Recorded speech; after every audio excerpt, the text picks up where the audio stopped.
Buenas tardes. Hola. ¿Se escucha, cierto? Yo sí, sí.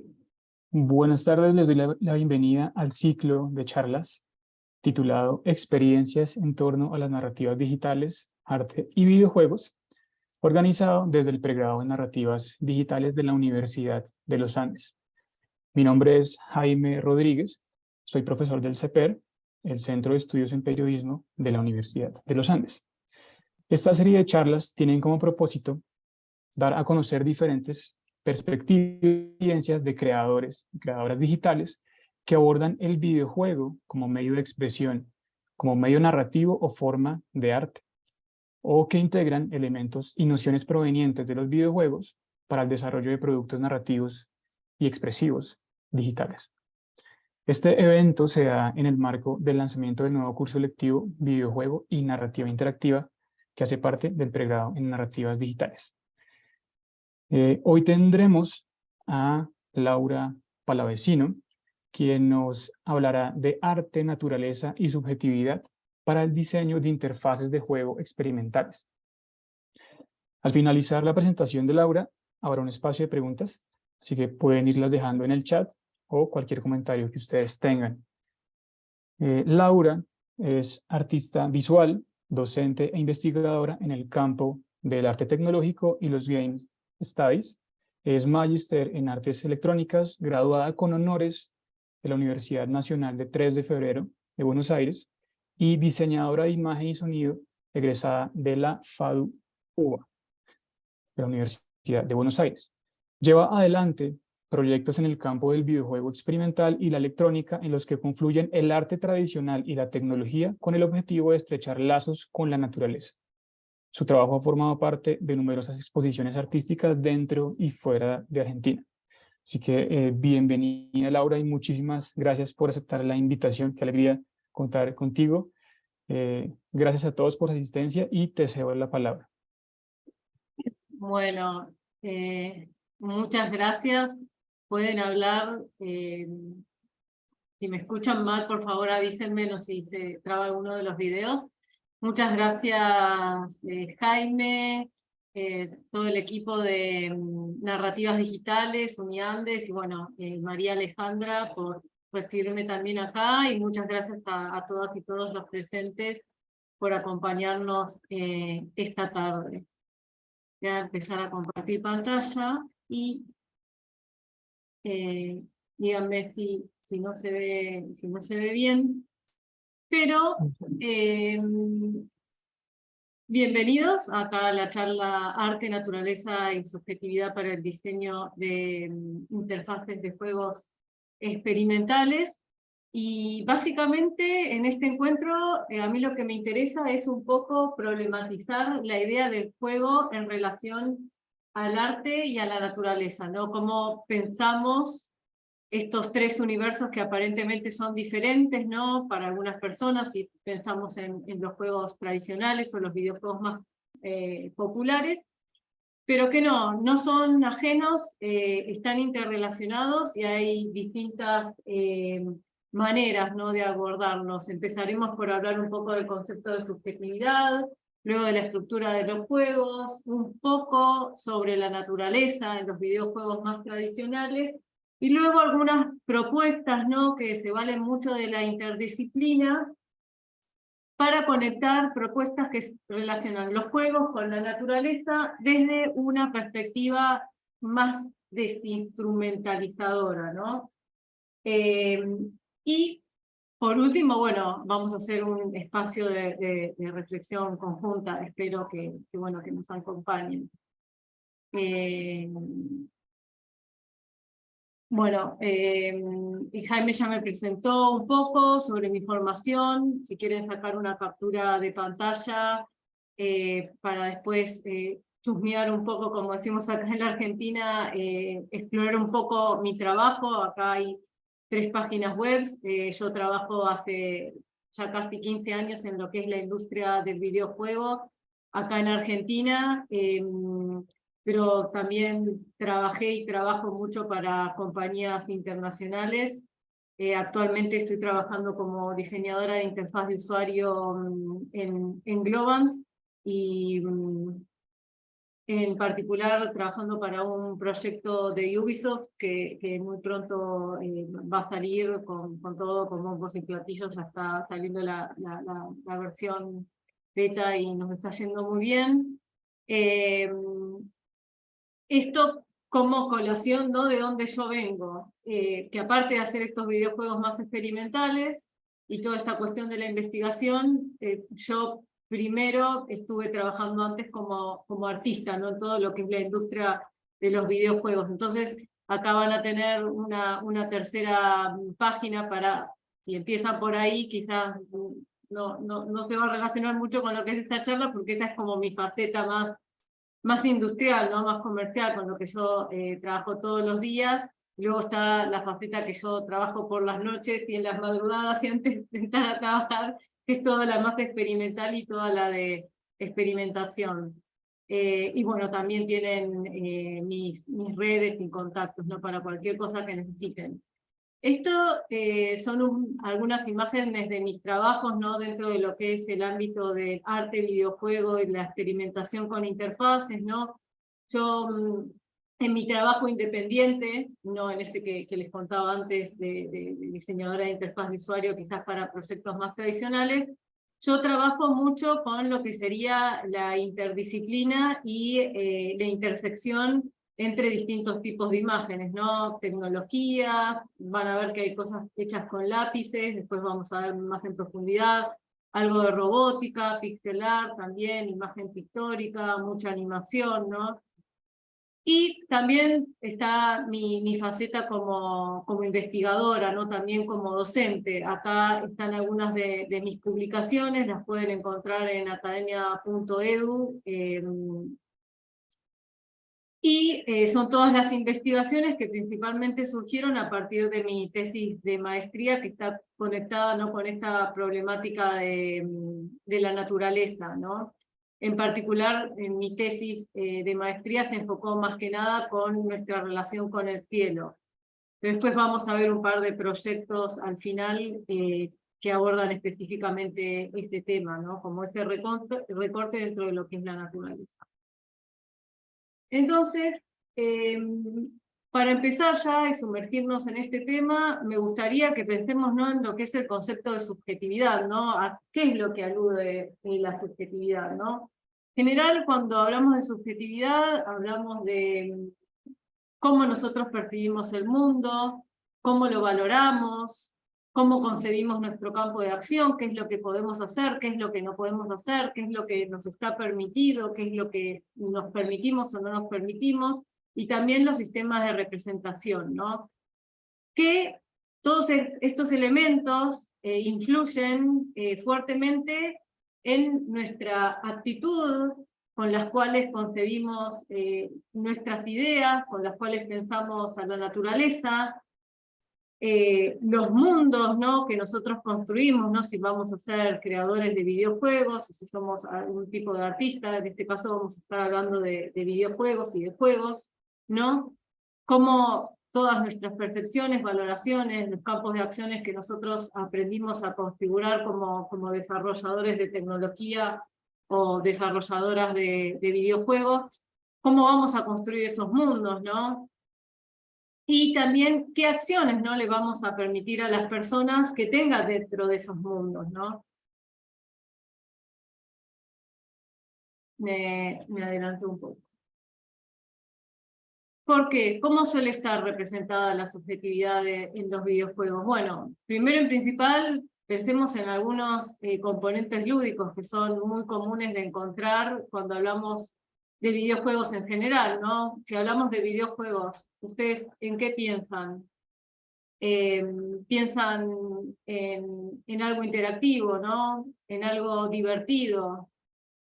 Muchas personas piensan en condiciones de victoria y de derrota, en la competencia, ¿no?, que también en nuestros juegos infantiles aprendemos distintas habilidades mediante la competencia, habilidades deportivas. Bueno, esto tiene que ver con el juego, ¿no? En los videojuegos hay superación de obstáculos. Pensemos cuáles son esos tipos de obstáculos, ¿no? Muchas veces también hay una visión instrumentalizadora de la naturaleza, ¿no? En relación a que la naturaleza está concebida en los videojuegos como un medio, como una herramienta para conseguir algo, ¿no? Ni hablar de todo lo que es el extractivismo. Y también, bueno, esta cuestión de la acción hiriente y del borramiento del otro, ¿no? Para competir, para avanzar, para subir niveles.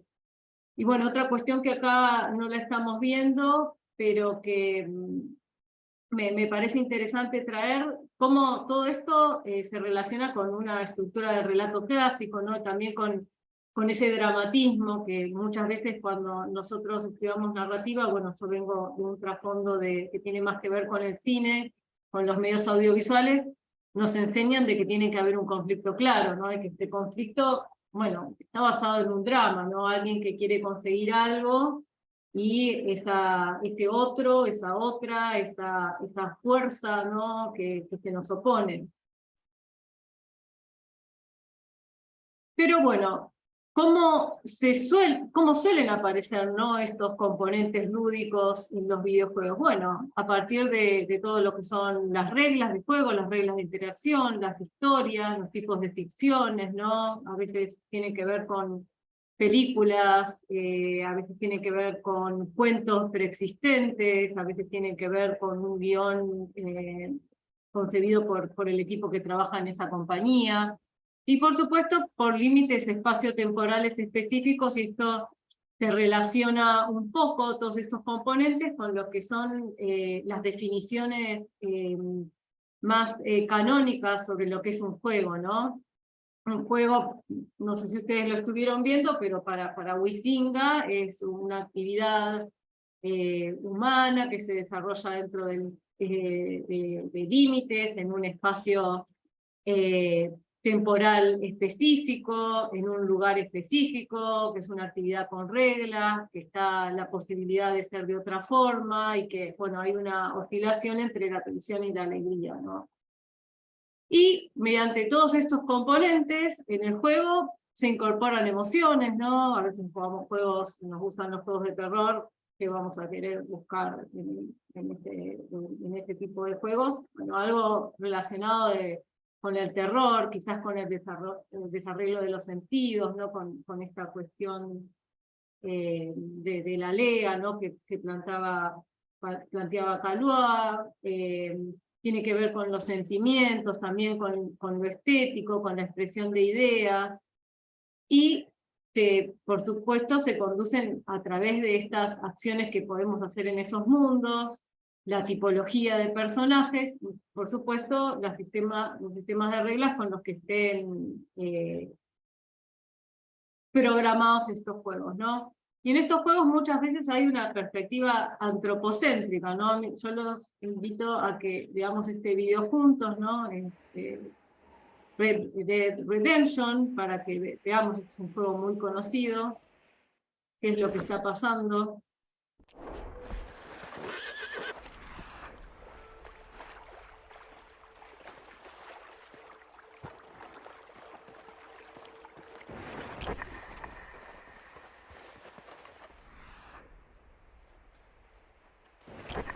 Como vemos acá, ¿no? El espacio, ¿no? El espacio, ¿qué está haciendo? ¿Es simplemente un decorado? Bueno, quizás en este caso no, pero en algunos casos sí, ¿no? Que la acción principal pasa por recolectar monedas o quizás pisar plantas, no voy a dar nombres específicos para que no me pongo. Y no hay, ¿no? como una tematización muy profunda de la naturaleza. Acá quizás sí, porque hay como una reminiscencia muy fuerte a una corriente pictórica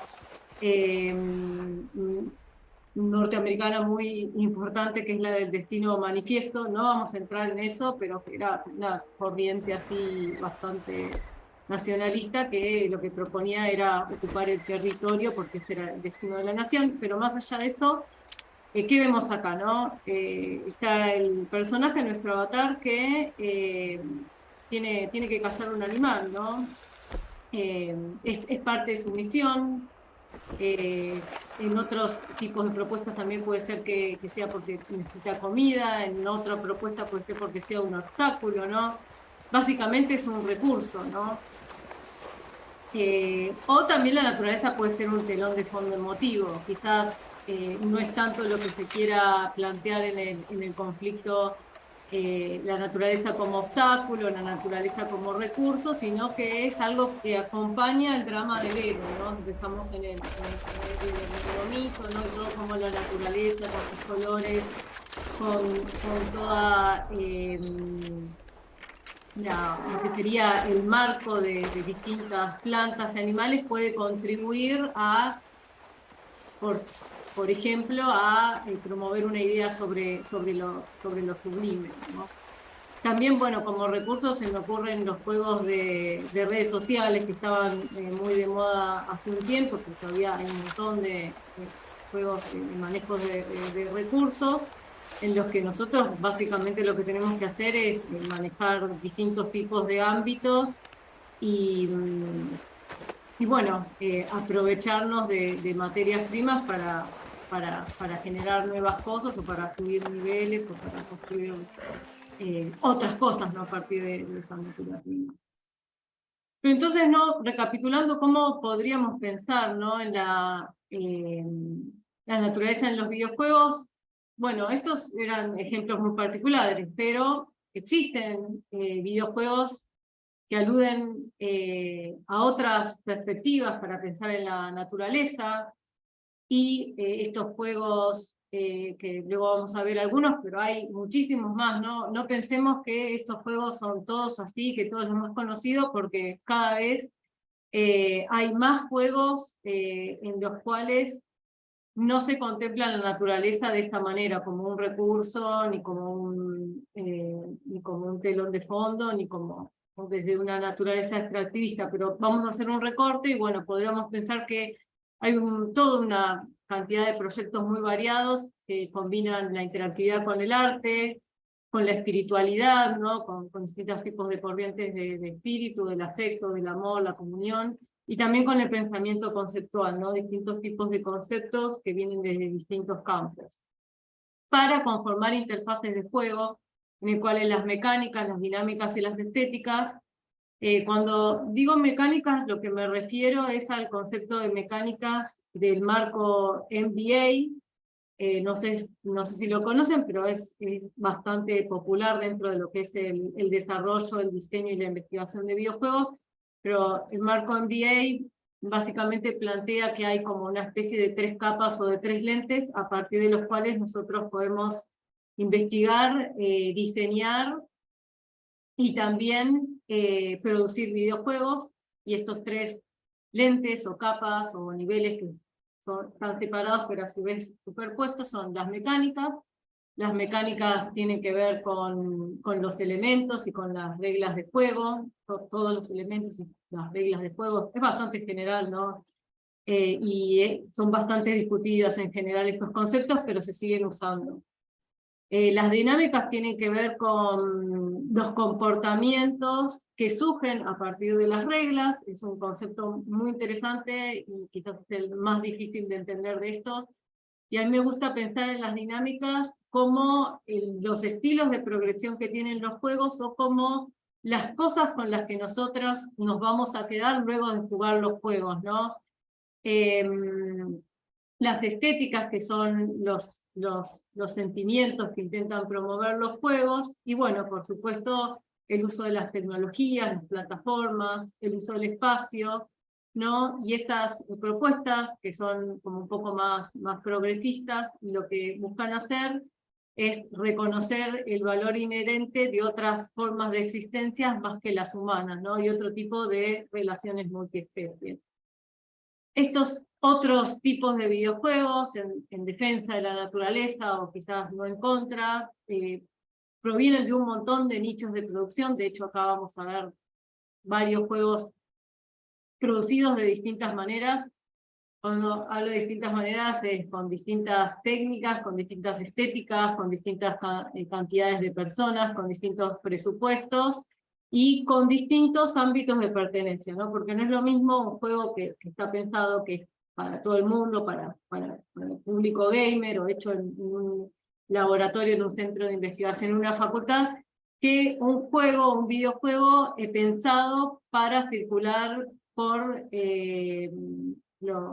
todo lo que es el ámbito del arte contemporáneo, ¿no? Son muchas veces diferentes, aunque por supuesto se solapan. Los juegos tienen distintos puntos de vista conceptuales, hay distintos géneros, ¿no? Para pensar este tipo de juegos. No tiene por qué ser juegos de exploración. Vamos a ver primero juegos de exploración, pero hay juegos que no son de exploración y son muy interesantes para pensar la problemática de la naturaleza. Distintos tipos de, bueno, mecánicas dinámicas estéticas, tipos de personajes, o sea, tipos, especies, elementos como personajes, incluso estilos visuales y controladores de juego. Esto es muy importante porque, Jaime y yo venimos de una maestría en artes electrónicas y nosotros estamos como bastante familiarizados en lo que es el desarrollo de objetos que sirven para interactuar, de objetos interactivos, ¿no? Por ejemplo, no sé, una plataforma o un objeto que tenga luces LED y que tenga sensores, y según cómo nosotros interactuemos con esos sensores, va a pasar algo con esas luces LED. Bueno, podríamos llegar a hacer un videojuego que utilice esas luces LED para interactuar con lo que sucede en la pantalla. Y bueno, esto es lo que yo les quiero mostrar. Y por supuesto, existen este tipo de juegos que promueven diferentes cuestiones, ¿no?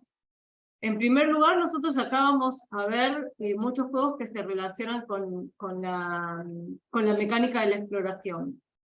También con lo que es el placer sensorial, en lugar, bueno, de la competencia, ya que ahora estamos hablando de eso. Muchas veces el drama va a estar bastante atenuado también. Las relaciones con la literatura, las relaciones también con la supervivencia, porque nosotros estamos todos interrelacionados, y más allá de que el juego no se base en tener a la naturaleza solo como una fuente de recursos, lo cierto es que nosotros estamos en una cadena trófica, ¿no? Entonces, ¿cómo podríamos abordar esa problemática desde otro costado, ¿no? Quizás no desde un lugar consumista, quizás desde un lugar más estoico, un lugar más crudo, más descarnado, ¿no? Un lugar que busca el contacto cercano, o quizás pedir perdón por algo que hicimos. Por supuesto, estos juegos muchas veces se van a relacionar directamente con el espacio, con el impacto social. A veces los juegos se pueden hacer incluso en conjunto con el asesoramiento de organizaciones y de instituciones que buscan generar transformaciones en las leyes, o que buscan generar conciencia mediante acciones educativas sobre problemáticas de territorio, por ejemplo. Y por supuesto que tiene que ver con la inclusión cultural, ¿no? Quizás no son todos los juegos, no van a tener la misma idea de la naturaleza. Por ejemplo, un juego hecho acá en Argentina, ¿qué paisaje vamos a mostrar? Vamos a mostrar cualquier árbol, me da lo mismo. Yo sé que cuando nosotros nos piden dibujar un árbol, puedo hacer cualquier árbol y quizás no piense en qué especie yo esté retratando, porque si pensamos también, por supuesto, en la naturaleza como un telón de fondo, pues entonces me da lo mismo. Ahora, estamos haciendo un videojuego que tiene que ver con el impacto social y con el impacto del medio ambiente, y queremos generar conocimiento. Quizás está bueno pensar en este árbol que estamos haciendo, y a qué estamos aludiendo, o qué animal, o qué historia tiene de trasfondo. Puede ser una historia nativa, una historia aborigen. Y bueno, para finalizar también les voy a mostrar algunos juegos artísticos propios. Y para continuar con el encuentro, entonces me gustaría empezar con Flower. No sé si alguno lo conoce. Flower es un juego que es relativamente conocido. Si alguien quiere levantar la mano, decir algo en el chat, en todo caso después lo leo y me interesa saberlo. Pero Flower, por ejemplo, ¿de qué se piensa que puede tratar? Se llama Flower. Y está relacionada con esta imagen que vemos acá, ¿no? Que hay como un brote de una planta en una maceta. Si quieren pueden participar y pueden hablar y leemos el chat, no tengo ningún problema. Me encantaría el intercambio.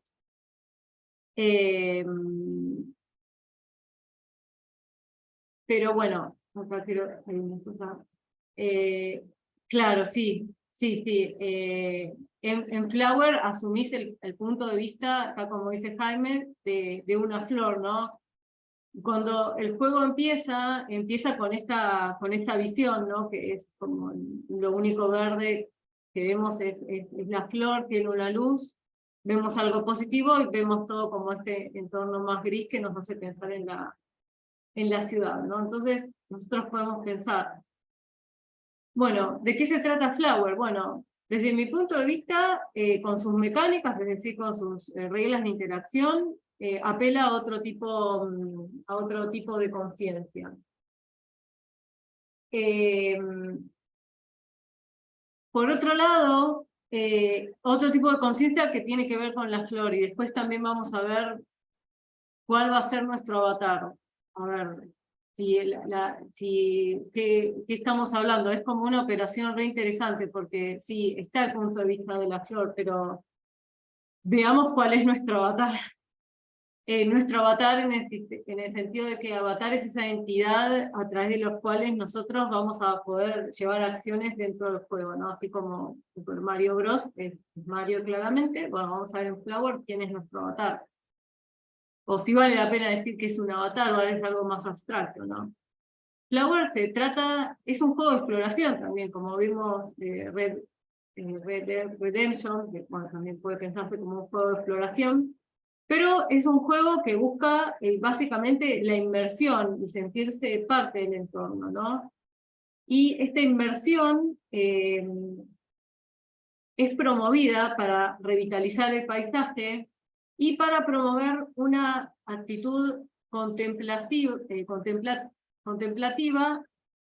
pero que, al menos como yo lo veo, de ninguna manera es pasiva, digamos, es una contemplación activa. Acá voy a poner un ratito el juego, que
¿hay alguien que haya jugado el juego acá en la sala?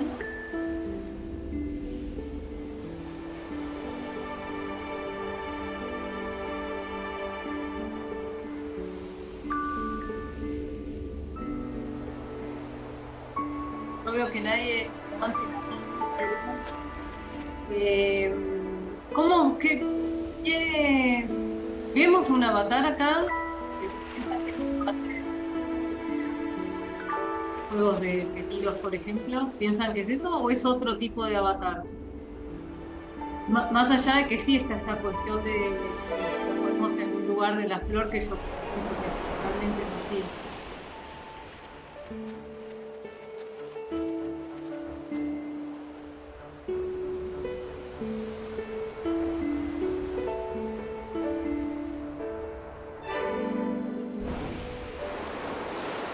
No sé si les gusta o no, pero bueno, a mí me parece un juego muy bello. Pero Moonflower jugamos como si fuésemos el viento, una onda de aire y claro, Jaime acá comenta que se siente como que acompañamos a la flor, pero que no necesariamente somos la flor. Aunque sí me parece que hay algo del orden de que está esta cuestión, ¿no? Del punto de vista de la flor, ¿no? De la subjetividad, cuando empieza el juego, ¿no? Y vemos este ámbito en el cual la flor, por, por cómo está representada, no parece estar muy vital, ¿no? Como cuando una flor se nos muere, no está muy bien en casa, empieza a caer, digamos.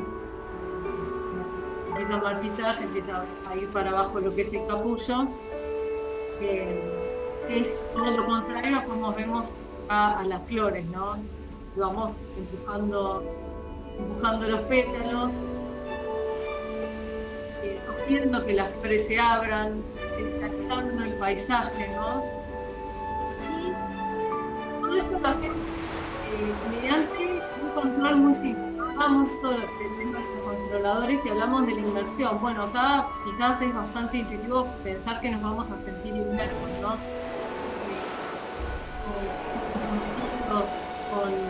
Con emotivamente con lo que vemos, ¿no? Y nos vamos a sentir adentro porque estamos rodeados de este paisaje. Pero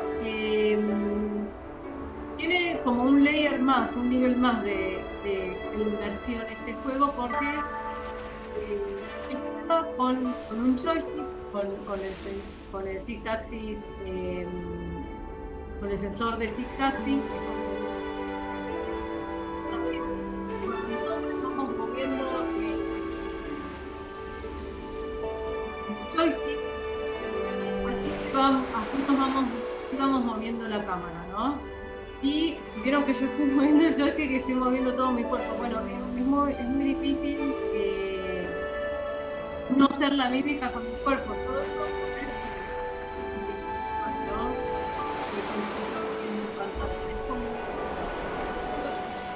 mueve, la inmersión, el gesto un poco podríamos decir de sincronizarnos con lo que está pasando.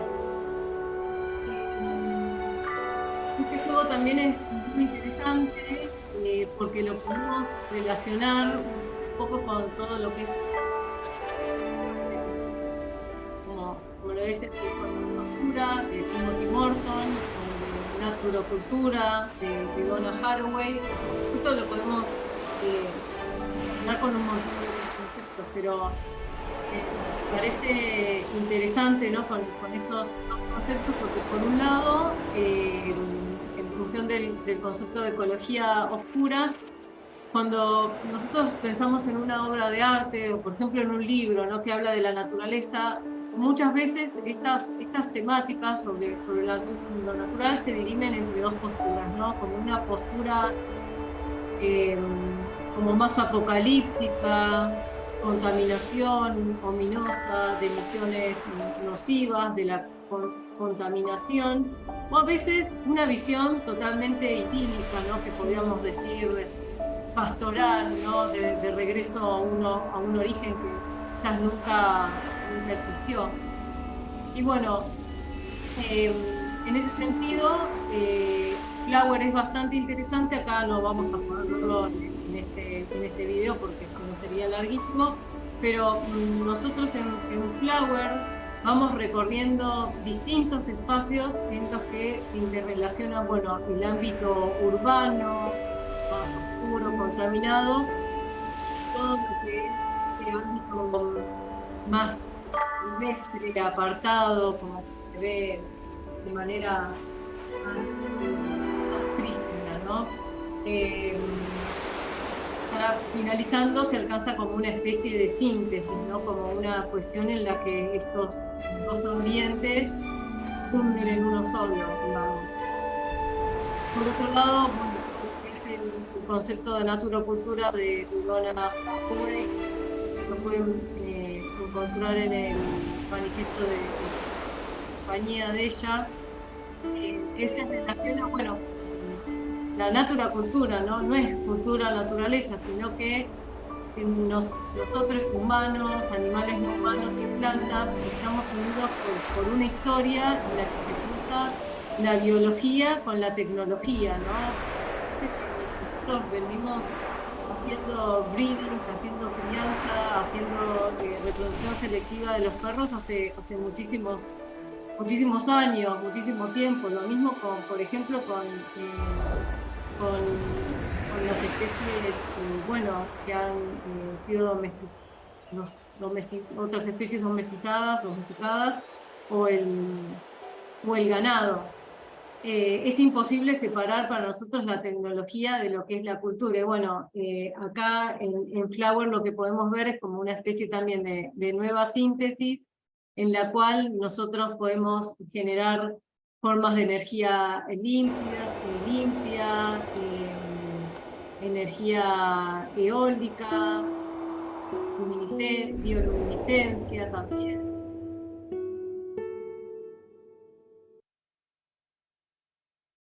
Y prosiguiendo, ¿no? También con esta cuestión de...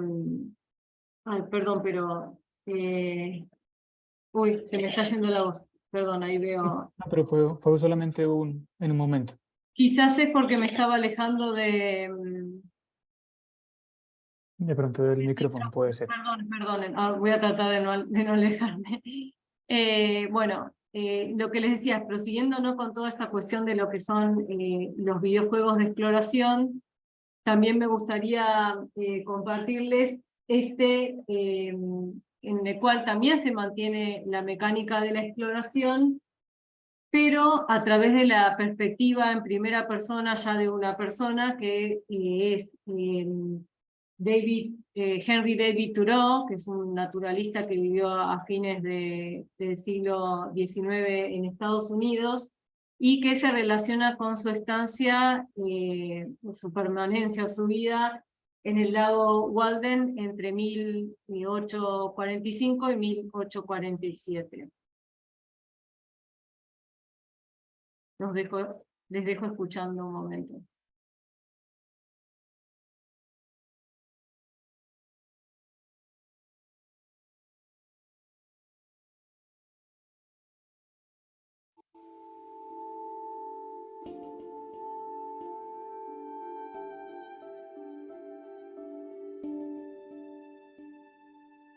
I went to the woods because I wished to live deliberately, to front only the essential facts of life, and not, when I came to die, discover that I had not lived.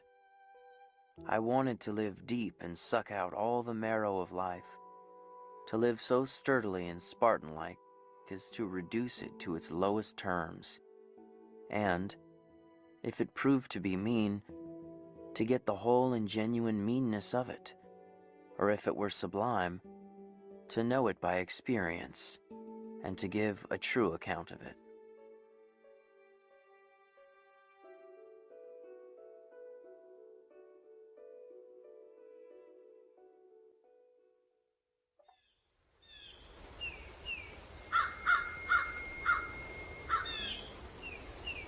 Bueno, ya voy a bajar un poco el volumen. Estuve viendo un poco algunos mensajes. China dice que no es muy clara la mecánica del videojuego. Bueno, When I wrote the following lo pages, podemos comentar or un rather poco the bulk al of final, them, China, si te parece. Pero sí, quizás la mecánica no es tan clara en relación a otros proyectos, ¿no? En la que claramente nosotros estamos siguiendo un género que quizás no tiene una historia tan larga. O sea, nosotros nos encontramos con un juego de plataforma. No sé si es a esto a lo que te estás refiriendo. Básicamente nos vamos a dar cuenta que lo que tenemos que hacer es continuar, saltar, y si vemos algo dorado, intentar tocarlo, conseguir monedas. Es probable que la mecánica no sea tan clara, y es bastante intuitiva. Pero lo que tiene es que es un juego que vos no podés ni ganar ni perder, digamos. Eso sí, a lo sumo un poco retrasarte. Después lo podemos... Pero creo que Gina se refería al juego de Flower. Sí, yo también me estaba refiriendo. No sé Sí, si... ok, sí, me estaba refiriendo al videojuego de Flower. sí, No, sí. perdón si no quedó en claro, pero yo ya venía pensando en Flower y ahora estamos en Walden, pero es cierto, sí, no está. Después lo vemos mejor.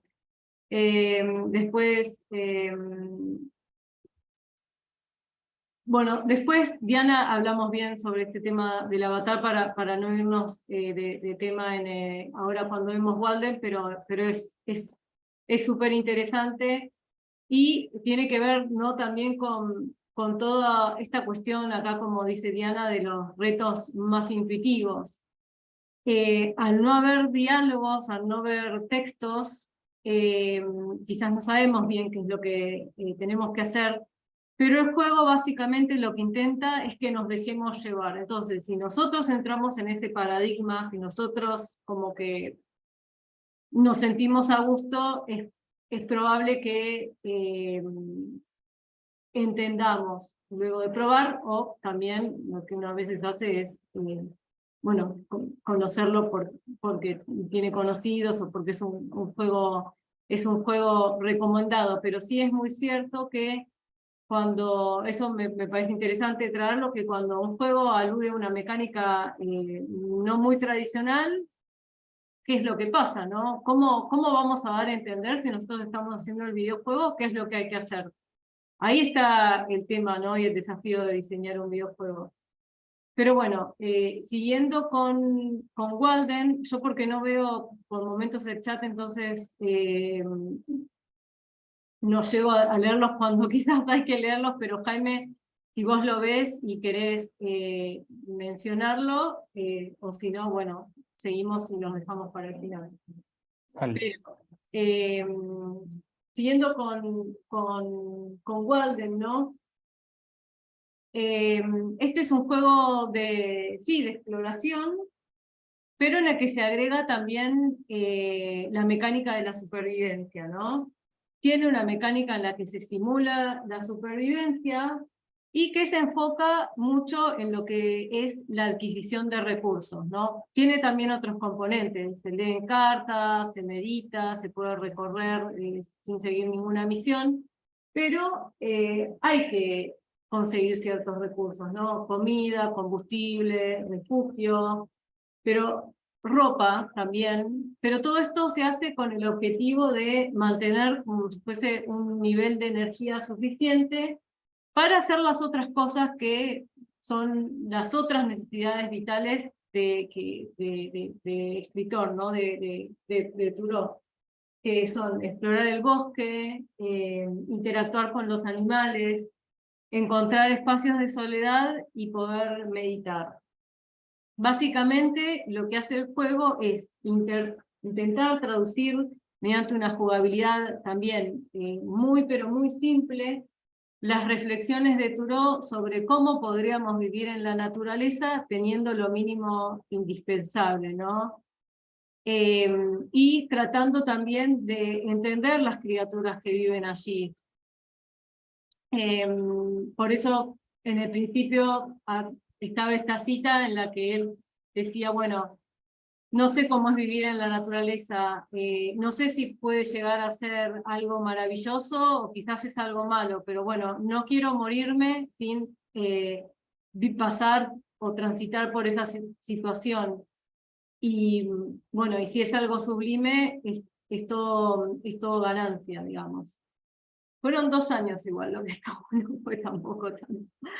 No sé si alguien, un pequeño paréntesis, vio la serie de Emily Dickinson, que va a conocer a Trudeau y no lo deja muy bien parado, pero el juego y el libro es hermoso, digamos. Yo lo recomiendo como ejercicio teórico conceptual. Está muy bueno, ¿no? Ver esta cuestión de cómo nosotros podemos transponer una biografía o un escrito en un videojuego mediante mecánicas interactivas, ¿no? Y mediante la mecánica de la exploración, que es súper interesante, se pueden hacer un montón de variaciones, ¿no? Y en el próximo proyecto tenemos otra variación de lo que es la mecánica de la exploración. Este es un juego también bastante conocido. Le voy a dejar un momento. First things which everybody should understand is that every creature in the universe that is in any way sensitive and in any manner of speaking conscious regards itself as a human being. It knows and is aware of a hierarchy of beings above it and a hierarchy of beings below it. That is to say that wherever you are and whoever you are and whatever you are, you're in the middle. That's the game. Bueno, acá tenemos Everything. Es también un videojuego de exploración que también incorpora la mecánica de la simulación. Y Everything trata sobre la posibilidad también que nosotros podríamos tener de explorar un universo generado proceduralmente, digamos que están configuradas las reglas de antemano, pero que después puede ir cambiando de acuerdo a las interacciones con las que nos movamos, y que nos situemos en el punto de vista de seres de absolutamente cualquier escala, desde un microbio hasta un planeta entero, ¿no? El juego empieza con una escala más parecida a la nuestra, no sé, yo empezaba como un caballo, como un oso, pero después nos vamos reduciendo cada vez más hasta llegar a un tamaño muy pequeño, microscópico, y luego vamos agrandándonos más hasta tener el tamaño, la dimensión y el punto de vista imaginado por nosotros, por supuesto, o por el creador, que es David O'Reilly, de un paisaje entero, de un planeta, de una galaxia. Este juego es muy interesante. Su mecánica y su objetivo básicamente es explorar, interactuar y convertirnos en la mayor cantidad de especies. Estas especies van siendo guardadas como una especie no me sale la palabra, no de repositorio, pero de collectables, de ítems coleccionables que los vamos teniendo y van dando cuenta de todas esas especies con las que nos fuimos fusionando. Y también un elemento muy importante de este juego son los textos narrativos. No sé si alguien reconoció la voz de la persona que está hablando. Es más, le voy a... I will go so far as to say is an event upon which this whole cosmos depends. Bueno, la voz y estos textos son de Alan Watts, que es que bueno, fue un escritor, teólogo y filósofo inglés que interpretó y tradujo muchísima filosofía proveniente del Oriente entre los 60 y los 70, y él popularizó el budismo, el taoísmo, el hinduismo en Occidente, ¿no? Y es considerado como uno de los padrinos de lo que es la generación Beat. Entonces es todo como un correlato entre explorar el ambiente, fusionarnos con criaturas de absolutamente cualquier escala y escuchar estos relatos por medio de la voz de Alan Watts, ¿no? Que toca todos temas como existenciales, básicamente. Es muy interesante este trabajo a nivel conceptual y también a nivel audiovisual y a nivel de animación. Este fue el primer videojuego en ser nominado a los Oscars en la categoría de animación. Y David O'Reilly, para hacerlo, lo que hizo es, bueno, él ya tiene muchísima experiencia con todo lo que es la animación y los medios audiovisuales, pero aparte, bueno, se tuvo que escuchar muchísimas cintas, en esa época se grababan cintas de Alan Watts, y luego, bueno, seleccionar los registros que les parecían sensatos para ponerlos acá en este videojuego. La verdad es que es un videojuego precioso. Tiene otro juego, también se los recomiendo, que se llama Mountain, que le dicen simulador de montaña. Creo que incluso Mountain está gratis, y es un juego que corre solo. Vos lo abrís la montaña y se va llenando y van pasando cosas. Cambia el estado meteorológico, aparecen cosas fantásticas, cosas, digamos, ficcionales, cosas de nuestra vida diaria, pero ahí alrededor de una montaña. Está muy interesante también.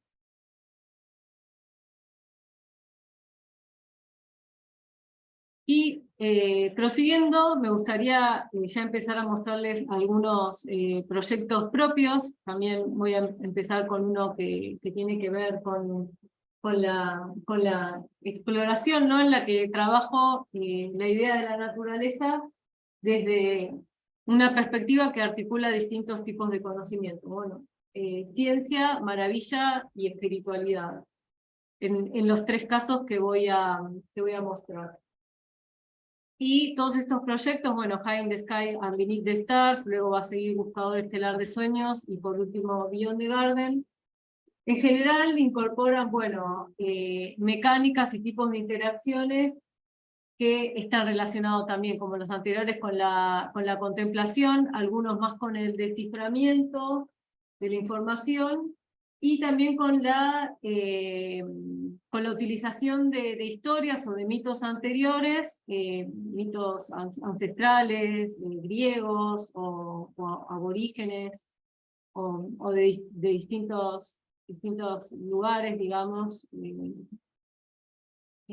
algunos que son universales, pero reconfigurados a partir de mi propio imaginario. Este no tiene volumen en realidad.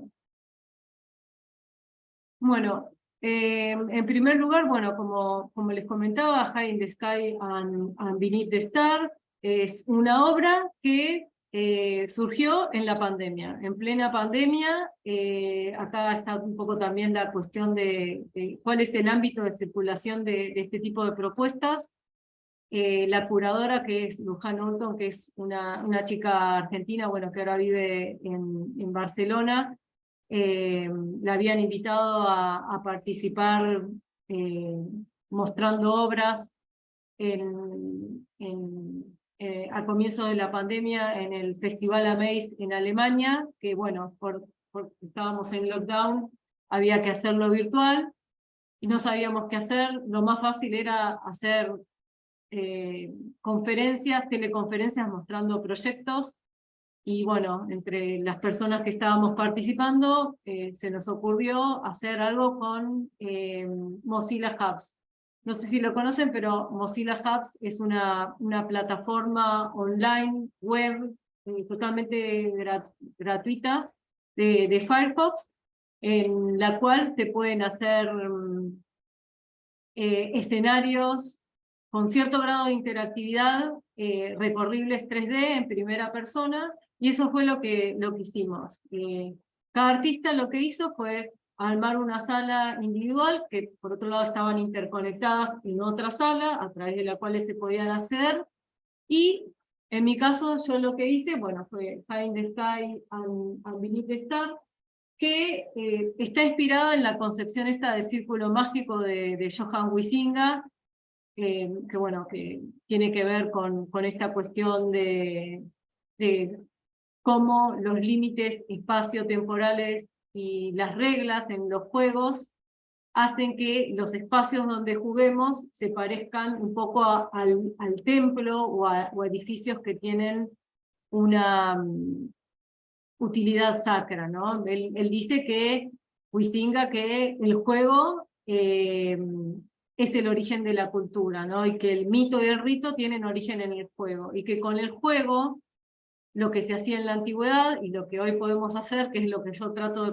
proponer en esta obra, es acompañar el acontecimiento cósmico mediante, bueno, el uso de esta plataforma web, y a la que podemos acceder mediante el uso de avatares. Acá no me ven, pero soy yo que estoy recorriendo, y bueno, con avatares nosotros nos podemos poner acá, podemos ingresar hasta más o menos 25 personas, y esa es como la mecánica principal de la propuesta en general para la sala de Mozilla Hub. En mi caso lo que hice fue buscar generar compromiso emocional y físico para bueno, que la gente se interese en cómo está conformado este espacio, ¿no?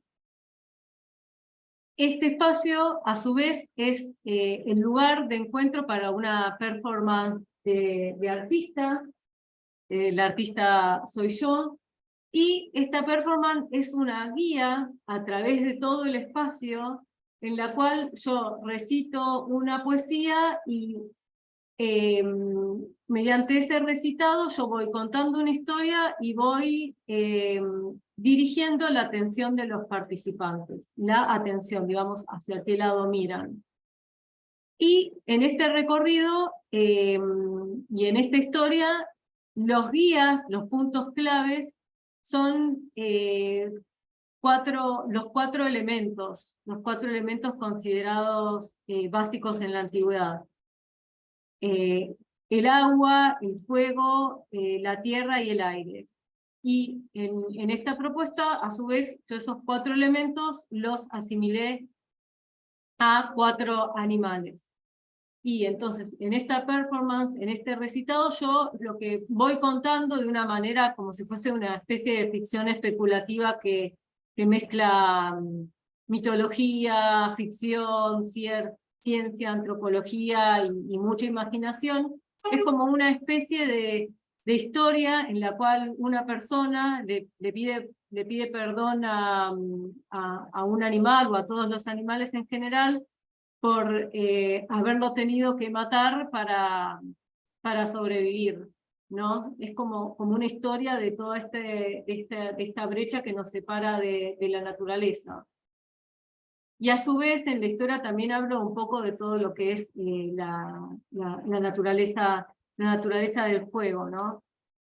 Luego les puedo pasar, si quieren, el enlace a la página web. Igual si van a mi web, que es laurapalavecino.com, está el enlace, es gratuito, se pueden meter. Y básicamente también otra cuestión que hice que es muy importante, que se relaciona con la investigación de mi tesis, es tratar también de transmitir esta idea de cómo lo que está en la Tierra se refleja en nuestra visión que tenemos sobre el cielo, ¿no? En particular sobre las constelaciones, ¿no? Entonces podemos ver cómo los animales que vemos acá, el oso, el cisne, el ciervo, el lobo, bueno, y otros más, están dibujados en la cúpula, ¿no? En el cielo, en las estrellas, en estos trazados blancos, ¿no? Que después si se meten acá se ven las estrellas, ¿no? En el fondo negro, los pueden ver con más atención.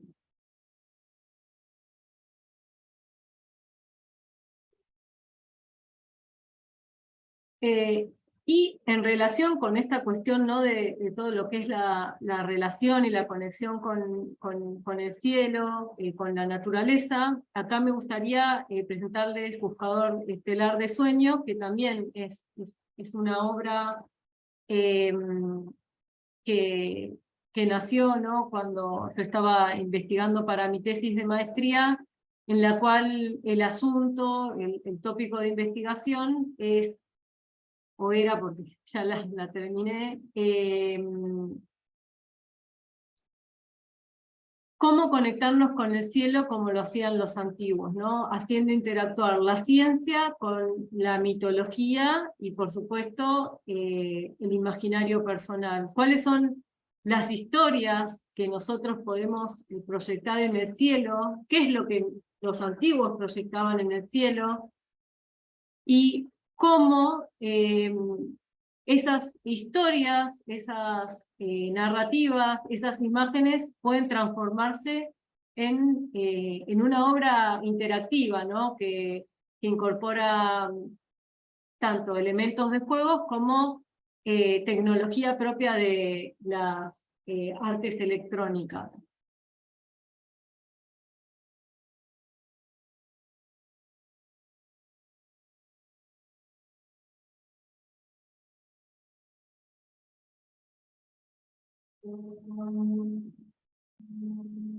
Acá tenemos, bueno, Buscador Estelar de Sueños emplazado, ¿no?, en todo lo que es una exposición artística que se hizo acá en el 2016. La obra había tenido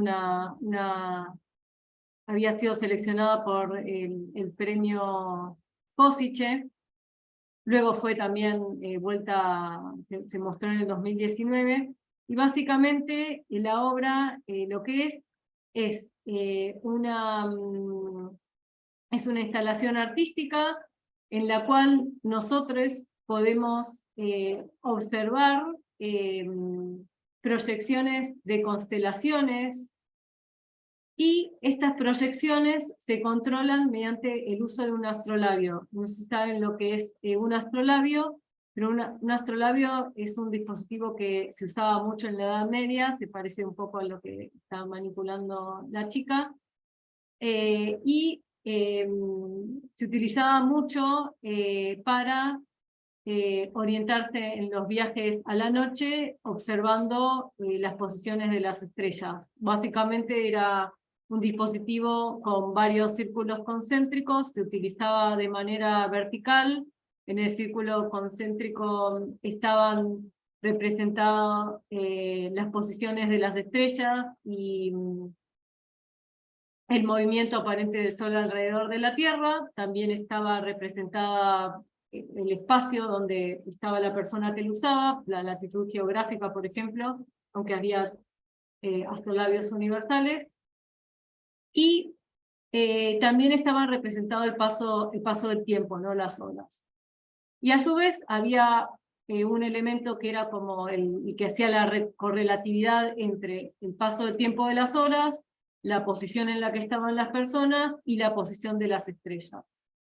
Y había otro elemento que lo que permitía era estipular con cierta precisión a qué altura estaban las estrellas. Entonces, teniendo la información de alguno de estos parámetros, mediante el elemento correlacionador, nosotros podíamos saber dónde estábamos ubicados, qué estrella podíamos observar en el cielo, a qué hora iba a salir el sol, o qué hora era, digamos, o en qué día del año estaba. Y funciona.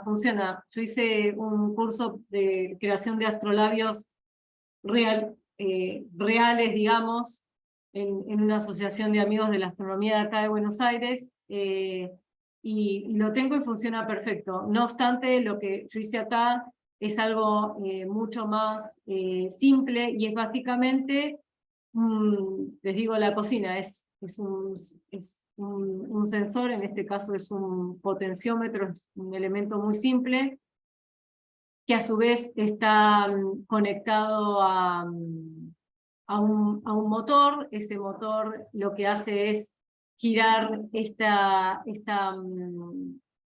un círculo en el que están representadas las estrellas, y a su vez hay un programa de visualización de imágenes que se llama Processing, mediante el cual yo puedo elegir qué constelaciones se van a ver a partir de en qué ángulo está posicionado el potenciómetro. Ahora estoy haciendo uno que es como una nueva instancia de esta investigación, y es mucho más complejo, pero bueno, la idea para mí siempre es investigar sobre mitología, narrativa, tomando relatos ancestrales, pero tamizados por mis propias investigaciones, mi propia imaginación, ¿no? Y mi propia historia. Por eso acá tenemos estas constelaciones, ¿no? Tenemos un caballo que nada, tiene que ver con algo, con un cuento que me gusta mucho de Leonora Carrington, que se llama La Dama Oval. Hay un Bambi, también un ciervo, que es como un motivo de representación re común en mi obra.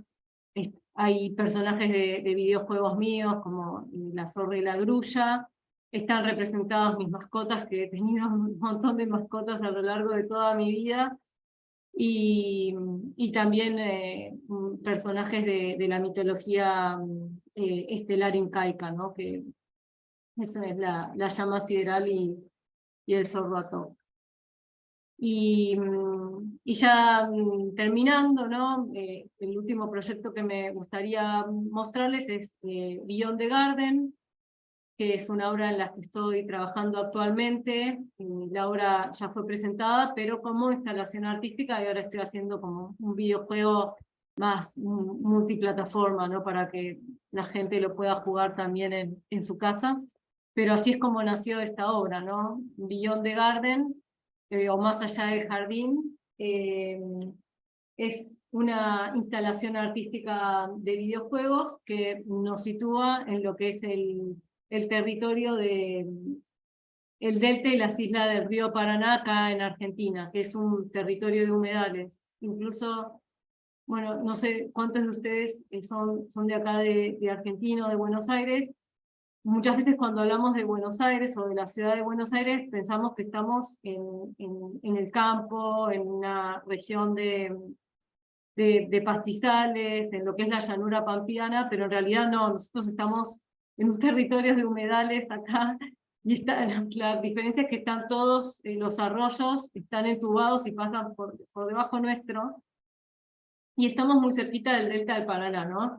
Entonces yo como que lo que hago es inspirarme en ese paisaje nativo para generar una obra que promueva el interés sobre la biodiversidad, y también para experimentar con lo que es la creación de historias, ¿no? Una creación de historias en las cuales los protagonistas sean las plantas y los animales, y en las cuales nuestro avatar sea un ciervo de los pantanos, que es una especie endémica de acá de Argentina, también está en otros lugares de Latinoamérica.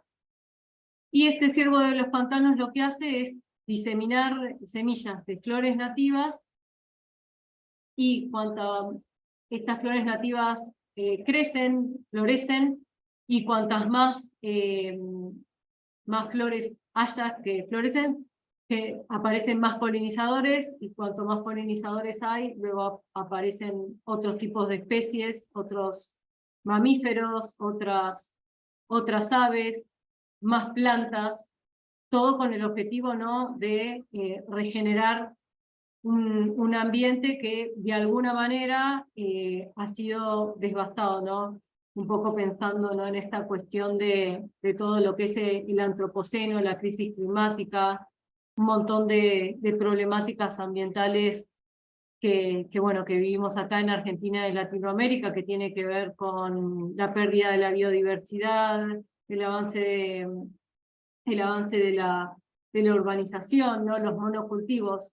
No se trata de manera directa todas esas cuestiones, sino que se muestra en un principio un paisaje devastado. El avatar tiene que sembrar esta flora nativa y de alguna manera eso va reactivando todo lo que es la vitalidad del paisaje, ¿no? Y se va regenerando la biodiversidad. Este proyecto, al igual que el anterior, en su versión de videojuego instalado, funciona con lo que se dice controladores de juegos alternativos. Esta caja que vemos acá de madera con estos objetos de metal, o este objeto que vemos de arcilla a la izquierda, son los elementos mediante los cuales podemos interactuar con este videojuego. A este tipo de propuestas se le dice muy en general al control, o controles alternativos, o controladores alternativos, y son periféricos inventados, ¿no?, por la gente que hacemos este tipo de cosas, que actúan en reemplazo de lo que es el joystick, el mouse o el teclado. En este caso lo que yo hice fue generar una interfaz electrónica, que es esta que vemos acá en la imagen de la derecha, en la que hay un Arduino. Hay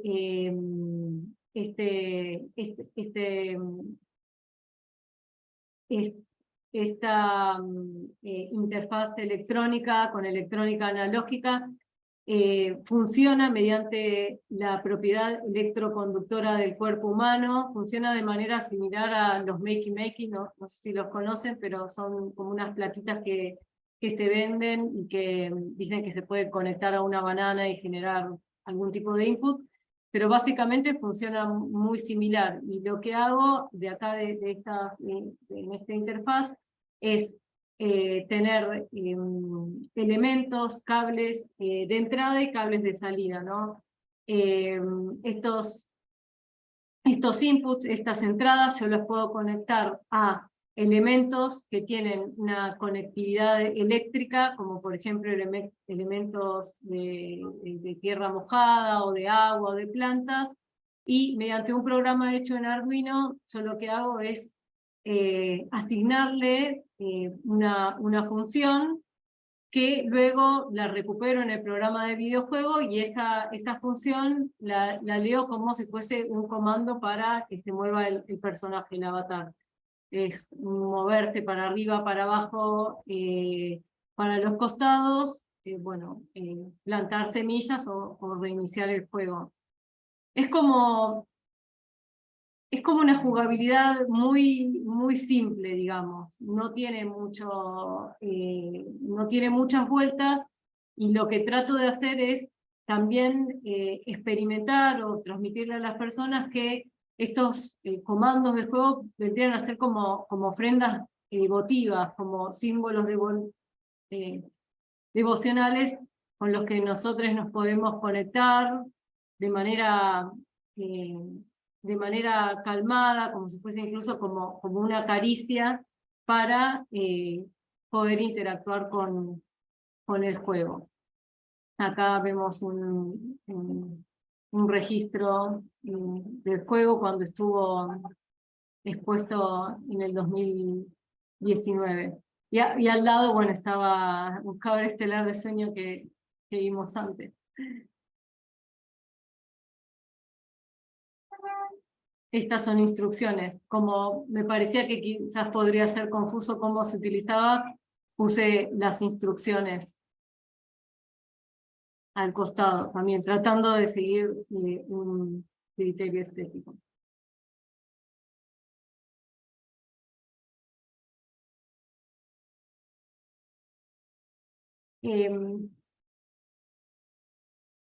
Bueno, y para finalizar, antes del espacio de reflexión, me gustaría que terminemos con esto, ¿no? Que pensemos, ¿no?, con cuáles historias nos relacionamos en los videojuegos, o si vamos a hacer videojuegos, si vamos a hacer juegos o arte, en cualquier expresión, pensemos en las historias que usamos para contar con ellas otras historias, ¿no? Porque importan realmente con qué conceptos pensamos para pensar con ellos otros conceptos, en el sentido que importa desde qué perspectiva nosotros pensamos el mundo para ofrecerle algo al mundo, algo con lo que la gente va a interactuar, algo con lo que nosotros queremos que el mundo disfrute, que aprenda algo. La primera, bueno, es una cita de Donna Haraway, y por último, bueno, los invito también a reimaginar las historias que contamos en nuestros juegos para que reflejen otras historias, otros puntos de vista, otros imaginarios y otras ideas sobre la naturaleza. Y bueno, muchas gracias.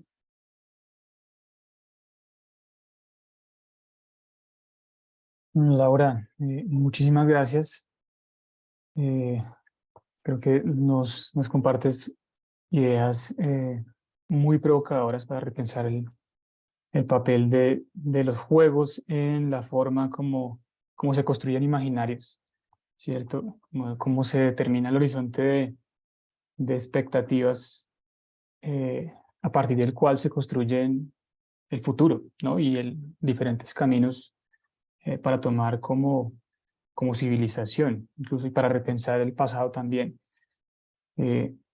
Mientras alguno comparte alguna charla, yo quisiera como, no es una pregunta, pero sí una reflexión sobre el último trabajo que compartes, que es, no el último trabajo, sino el Buscador Estelar de Sueños, ¿sí? Que de alguna forma como que ilustra cómo, cómo cómo proyectamos, ¿sí? Desde las referencias que tenemos, cómo proyectamos esos sueños, ¿cierto? O sea, cómo de alguna forma esas constelaciones, digamos, tienen, algunas de las constelaciones a lo largo de la historia eran producto de lo que veían en su entorno, ¿verdad? Entonces, animales y demás. En otros casos, puede que ya esas constelaciones resulten de formas como de combinatoria de esas referencias, con animales combinados o cosas que alguno soñó. Entonces a mí me llama la atención, digamos, cómo desde los videojuegos uno puede llegar a crear esos otros tipos de referentes, ¿sí? Digamos, ¿cuál puede ser el camino para empezar? Digamos, si alguien quisiera hacer un videojuego que reflexione sobre cómo se construyen otros tipos de referencias no humanas, ¿cuál crees tú, cuál puede ser una sugerencia para empezar a experimentar? Qué bueno. Muy buena pregunta. Me parece, y corregime, que estás preguntando cómo abordar la creación de un videojuego y en lo posible desde un lugar propio, ¿no? Auténtico, autoral. No sé Sí, si perfecto. Bueno, de un montón de maneras. Puede ser un poco a partir de una mecánica que quieran, con la que quieran experimentar, es totalmente válido. Por ejemplo, alguien dice, bueno, a mí me gustaría hacer un juego de exploración.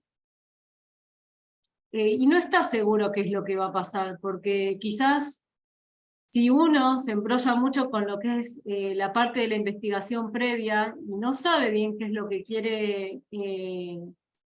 quiere transmitir en materia de ideas, pero es una persona que ya tiene ideas, pero no está seguro, mi recomendación es que empiece y que ponga manos a la obra, digamos, bueno, a ver qué es lo que va pasando y, y qué es lo que me da esa plataforma con la que yo voy a generar el videojuego para que yo pueda mostrar eso que yo tengo adentro, ¿no? Porque también hay una realidad que es que según el medio tecnológico y la técnica que tengamos, también las ideas se van a transmitir de manera diferente. Yo no les mostré, pero tengo un juego que está hecho así en pixel art, de hecho de ahí salió esta imagen, que es como un juego súper simple, todo hecho con pedacitos de poesía, que se llama Un camino de fuego. Bueno, no está en mi web, está en la página de Itch.io que estaba al principio. Lo pueden jugar, está ahí, es totalmente gratuito. Y es un juego hecho con pedacitos de poesía, ¿no? En un principio lo que yo hice fue agarrar y empecé a escribir lo que me salía. Primero hice las imágenes, porque yo antes que nada creo que soy ilustradora, también situarse desde el lado que es uno, ¿no? Si vos vas a ser más ilustrador, quizás Angélica, que acá la veo en el carrete, es más profesora de historia, o le interesa la literatura, o es escritora, o es ambientalista. Bueno, hay que ver cómo eso se va a transmitir mediante esa plataforma, ¿no? Pero en mi caso empecé por la ilustración, quizás otra empieza por los textos. Y luego experimentar mucho con la plataforma y ver cuáles son esos objetos interactivos que podemos poner. ¿Por qué les digo? Porque si yo les digo, empiecen estudiando a programar en Unity, o empiecen estudiando a programar en Unreal, que ahora está re de moda también, o en Construct, quizás se les va a ir unos años hasta que puedan hacer ese juego que ustedes querían hacer.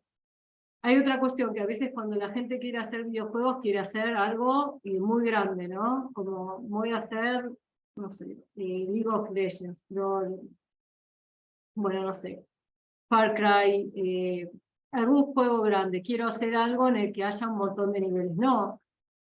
Enfoquen a hacer algo pequeño que a ustedes les gusta. Y si a ustedes les gusta la literatura, o la comunicación, o el periodismo, o le interesa comunicar una noticia, bueno, vean qué herramienta que esté al alcance de su mano para hacer interactivo los puede ayudar algo para hacer algo con esa materia. Yo recomiendo mucho experimentar, porque les va a servir también para prototipar, usar Bitsy, que ahí un camino de juego está hecho en Bitsy. Si googlean, al toque van a encontrar, y está lleno de tutoriales.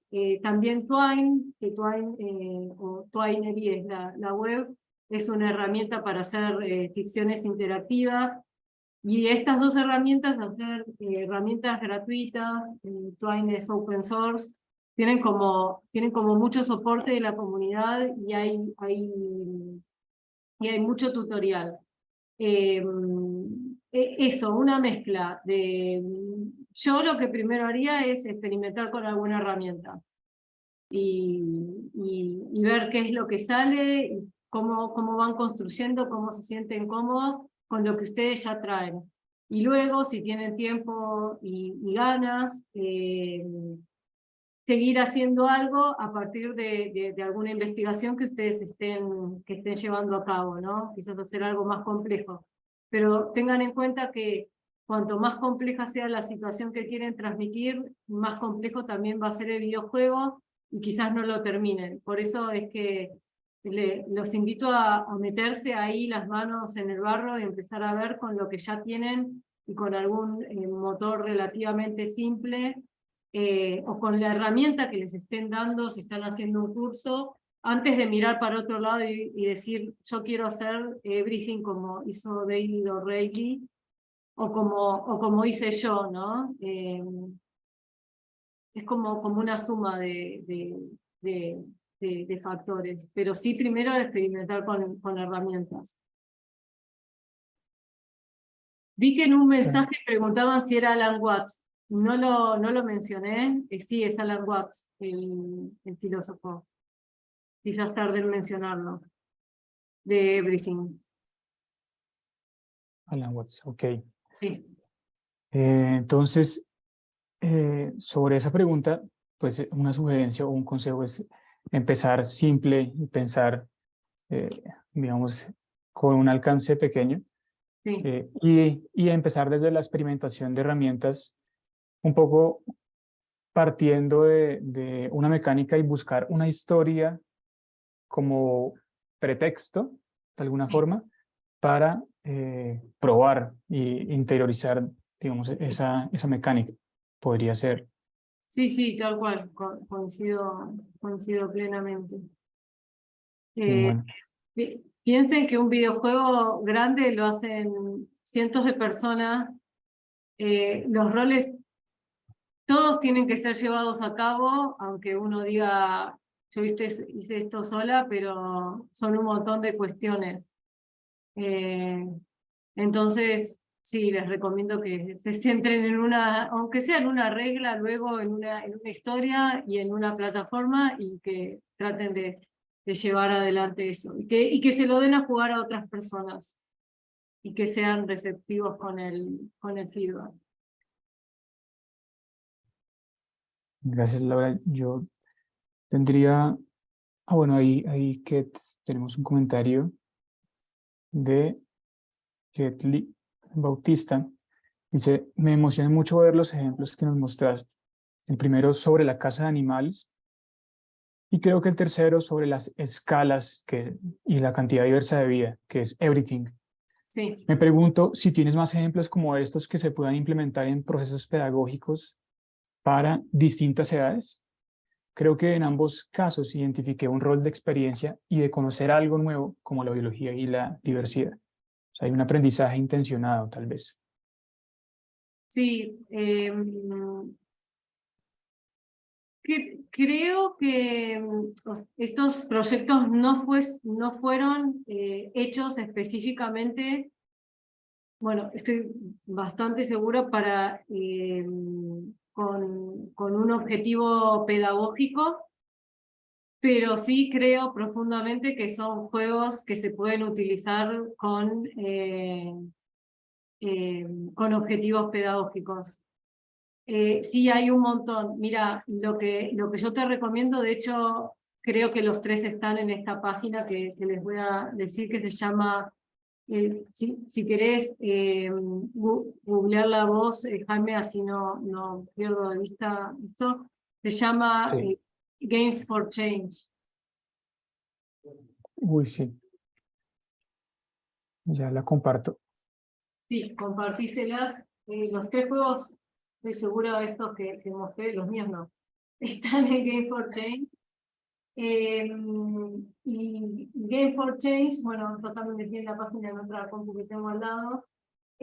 Bueno, tiene una pestaña de games y tiene como un sistema de buscador, ahora lo pusieron abajo, en el que pueden buscar por título, por tema, por desarrollador, todo aquello que le interese, ¿no? Porque biología y diversidad es uno de los tópicos que está en Game for Change o naturaleza, pero puedes encontrar otros, no sé, matemáticas, literatura, y muchos están relacionados, no es solo naturaleza o solo literatura, sino que están solapados y son todos juegos de mucha calidad. Yo creo que te va a servir un montón. Y también puedes buscar la plataforma, si son gratis, multiplayer, etc. Y también, bueno, quizás es muy interesante para ustedes suscribirse a Game for Change o estar atentos en las redes, acá dice 2023 Festival, porque ellos organizan todos los años un festival en el que se muestran estos juegos, en el que no solo se muestran los juegos, sino que van oradores de todo tipo, investigadores, gente que busca el impacto social, organizaciones que se relacionan con todo lo que es el ámbito de producción gamer, de todos los roles y ámbitos que puede estar relacionado al videojuego, que son absolutamente todos, todo, finanzas, comunicación, narrativa, programación, arte, estética, audio, impacto ambiental, todos, documental, hay muchos juegos documentales que están muy buenos, y ahí van a estar al tanto bueno, estas charlas y verlas, está bueno. O buscarlas en YouTube después, está muy interesante y se puede aprender muchas cosas. Bueno, Laura, no sé si hay espacio para una pregunta adicional mía. Yo estaba pensando o sea, sobre todo en tu trabajo, que hay una relación, una experimentación desde las interfaces, ¿cierto? Y cómo los videojuegos o ese límite entre un videojuego que deja de ser un videojuego y se convierte en una instalación con elementos lúdicos, con elementos de los videojuegos, hasta qué punto esa posibilidad, digamos, de romper los límites puede permitir cosas como que un controlador, ¿sí? Sea como un objeto diegético de ese mundo narrativo que se está retratando, o sea, Tal cual, sí. como si saliera de de esa ficción, sea algún objeto que dentro de esa tecnología o dentro de la tecnología propia de ese mundo tiene sentido, y afuera, digamos, yo tangiblemente puedo interactuar con él. ¿Cómo lo ves tú? Sí, súper. No pudimos ahondar mucho en el asunto, ¿no? Pero se relaciona con ¿por qué un controlador alternativo? O sea, ¿qué te da? ¿Por qué en lugar de usar un mouse vas a usar un objeto votivo, un símbolo que podría ser parte del juego, ¿no? En Beyond the Garden, de alguna manera está representado el poder bueno, de la tierra, del agua, del aire y también del fuego. De hecho, las veces que mostré el proyecto en exposiciones híbridas como instalación artística y no podíamos mostrar el videojuego, he mostrado como si fuese parte del universo diegético mediante objetos. Y de hecho lo que hice fue eso, fue mediante objetos de madera y utilizando papeles y material recogido en plazas, puse agua, tierra, bueno, fuego no, pero puse fósforos, eh, semillas. Y la idea es esa siempre, ¿no? Como que uno se pueda sentir parte de esa historia, ¿no? Que eso es la diégesis, la historia, la ficción que te muestra en ese universo audiovisual, y que la puedas tener, que la puedas tocar, que te puedas sentir más comprometido. Yo acá no lo mostré porque no, que está relacionado, pero no tanto con la problemática de la naturaleza. Es un juego que se llama Orpheus Quest, que se juega con una lira de cuerdas láser, con cuerdas láser, en el cual nuestro avatar es Orfeo, ¿no? El Orfeo, este legendario músico poeta griego que fue al inframundo a buscar a su amor que se había muerto e intentó hacerlo mediante el poder divino encantador de su música, y su música la hacía con la lira. Entonces hicimos este videojuego, hicimos en plural, bueno, esa es otra cuestión, uno nunca hace todo un videojuego solo. Yo trabajo con un equipo, algunas veces casi sola o con algún asesoramiento, pero muchas veces con un equipo muy reducido, pero está mi equipo y eso es muy importante. Y lo que trabajamos mucho con mi hermano, que él es el que se ocupa de toda la parte de ingeniería más dura, es hacer una lira con cuerdas láser para que vos te sientas como si fueses Orfeo, ¿no? Entonces, tocando estas cuerdas láser, vos podías interactuar con la mecánica musical del videojuego. Es un juego bastante parecido a Guitar Hero, en el cual vieron que tocamos la guitarra con botones, pero acá los botones, en vez de haber botón, en vez de haber una guitarra, hay una lira, y las cuerdas son de láser, y los láser los elegimos porque funciona muy bien como sensores para saber si alguien está interactuando o no con ciertos comandos programados en el videojuego. Pero la idea es esa, ¿no? Sentirnos parte de la diégesis del juego, del universo del juego. Muchas gracias, Laura.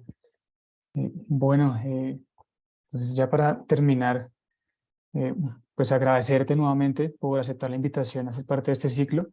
Gracias por compartir tus reflexiones y tu trabajo, que seguramente será para muchos inspirador. Y gracias a todos los asistentes. Recuerden que este video va a quedar grabado, va a quedar subido en YouTube. Así que estén atentos al resto de charlas y Eso es todo. Un saludo desde el programa de narrativas digitales de la Universidad de los Andes. Así que gracias nuevamente, Laura. No, gracias Jaime, gracias Uniandes y bueno, gracias a todas y todos por este espacio, lo disfruté mucho y bueno, cualquier cosa me escriben. Claro que sí, seguimos conspirando. Sí, exacto. Bueno, un saludo a todos.